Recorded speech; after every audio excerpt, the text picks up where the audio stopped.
ब्रह्म मुरारी सुरार्चित लिंगम निर्मल भाषित शोभित लिंगम जन्मज दुख विनाशित लिंगम तत्प्रणमामी सदाशिव लिंगम। शिव भक्त आज આપણે વાત કરવાની છે ઉર્જાની। ઉર્જા એટલે કેવી ઉર્જા કે આ અવકાશમાં આ વાતાવરણમાં જે આટા મારે છે, જે ભ્રમણ કરે છે, તે ઉર્જાની વાત કરવાની છે। શિવ ભક્તો આ જે ઉર્જા છે ને તે શિવ સ્વરૂપ છે, ભગવાન શિવમય છે। જ્યારે આપણે એમ કહેવાય કે નિત્ય નિત્ય ભક્તિ કરીએ, સારા કર્મો કરીએ, ત્યારે આપણી આજુબાજુમાં તે ઉર્જા ભ્રમણ કરવા લાગે છે, સારી ઉર્જા ભ્રમણ કરવા લાગે છે।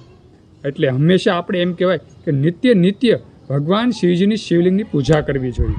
આપણે જ્યારે નિત્ય નિત્ય એમ કહેવાય કે શિવલિંગની પૂજા કરીએ છીએ, એક જળનો લોટો, થોડાક બીલીપત્ર, થોડાક પુષ્પો, એક જ્યોત શિવલિંગ સમક્ષ પ્રગટ કરીએ છીએ ને, ત્યારે એક ઉર્જા ઉત્પન્ન થાય છે।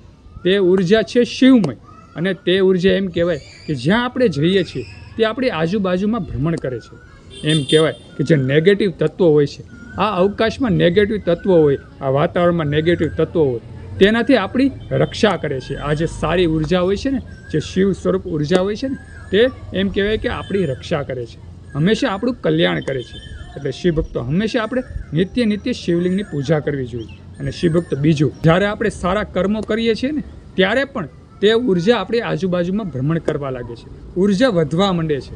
જ્યારે જ્યારે કોઈ જીવને આપણે સુખી કરીએ, કોઈ જીવને આપણે રાજી કરીએ, કોઈ પણ જીવ હોય, પશુ પક્ષી પ્રાણી અથવા કોઈ માનવ હોય, સાધુ સંત કોઈ હોય, ભિક્ષુક હોય, આપણા આંગણે ગાય કૂતરા હોય, કોઈ પણ જીવને આપણે એમ કહેવાય કે પરમ શાંતિ અપાવીએ, પરમ સુખ અપાવીએ, ત્યારે એક ઉર્જા આપણી આજુબાજુમાં વધવા લાગે છે। જ્યારે આપણા સારા કર્મો એમ કહેવાય કે વધતા જતા હોય ને, તેવી જ રીતે આપણી આજુબાજુમાં ઉર્જા પણ વધવા માંડે છે। એટલે હંમેશા આપણે સારા કર્મો પણ કરવા જોઈએ, કારણ કે સારા કર્મો છે ને તે પણ એક ભક્તિનું સ્વરૂપ જ છે, શિવ ભક્તિનું સ્વરૂપ જ છે। એટલે હંમેશા આપણે ધર્મમય જીવન જીવવું, શિવ ભક્તિમય જીવન જીવવું અને સત્કર્મોથી ભરેલું આપણું જીવન રાખવું। શિવ ભક્તો તો ભગવાન શિવજીને વધારે ગમે છે, અને ભગવાન શિવજીને જ્યારે ગમે ને ત્યારે આપણું જીવન સુખમય બને છે।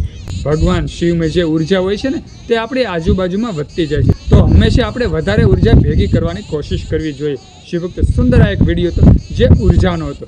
સુંદર આ વિડીયો ગમ્યો હોય તો વિડીયોમાં લાઈક આપજો, કમેન્ટમાં હર હર મહાદેવ હર ઓમ નમઃ શિવાય લખજો, અને આ વિડીયો બીજા હિન્દુ સનાતન ધર્મના લોકોને શેર કરી દેજો। બધા શિવ ભક્તોને, હિન્દુ સનાતન ધર્મના લોકોને મારા હર હર મહાદેવ હર અને ઓમ નમઃ શિવાય।